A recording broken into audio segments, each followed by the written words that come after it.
Hello guys, good morning. Bali, ito na po yung finish ng ating dining table. Ayan. Bali, 4 na bangko lang to mga idol. So, ayan.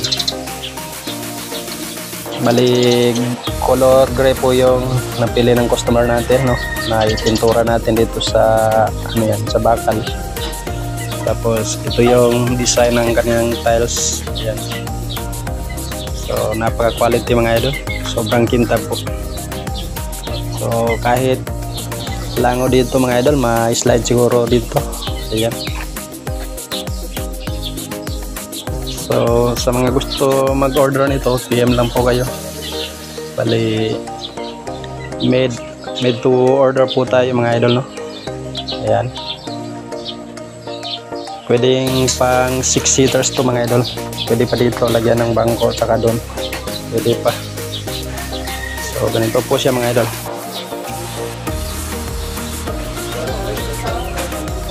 O yan. Color gray combination ng white tiles. Ayan. So naka-rubber footing na rin to mga idol, no? Ayan. Ito yung rubber footing mga idol. Ayan. Para halimbawa kung may tiles yung paglagay natin, para maiwasan po yung pagkasira ng tiles. So ganun po.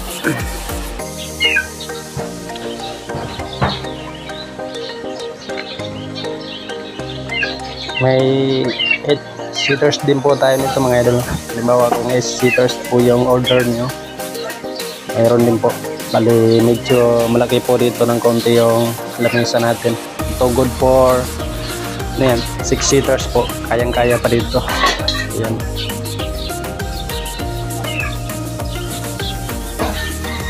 Ito ay tubular mga idol. Itong materialis natin. Bakal po ito. Tubular 1.5 yung kapal niya. Tapos dito naman po ay ganun din 1.5. Gamit natin 1/2. Saka sa paa niya 2/2. Bali meron tayo dito pinangsalo sa ano yan, dito sa upuan para hindi po siya matanggal. Bali ang pinangsalo po natin dito 3/4 by 3/4. Bali nakapalibot po yan dito. Pinalibot natin yan. Tapos meron dito sa gitna para hindi po talaga siya malaglag. Tapos pinadikit natin sa silicone sealant dito. Ganito po yun. Ayan, may silicone po yan dyan mga idol para hindi pasukan ng tubig. Ito. Ayan.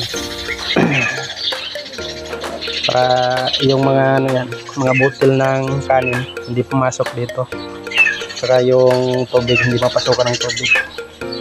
Kasi dito unang nagka-problema mga idol kapag walang silicone. Kapag pasukan ng tubig dito na yung nag-uumpisa yung kalawang mga idol. So ayan, napakakintab mga idol. So sa mga gusto mag-order nito, PM lang po kayo. Made to order po tayo. Saka nagde-deliver din po tayo. Halimbawa kung ano yan, makaya ng area, pwede po tayo nag-deliver po tayo. So ayun lang mga idol, no? Bali ito i-deliver natin mamayang hapon. So ayun lang, pa-like and share po, pa-share na lang din po mga idol, no? Pa-like. So ayun lang po, maraming salamat.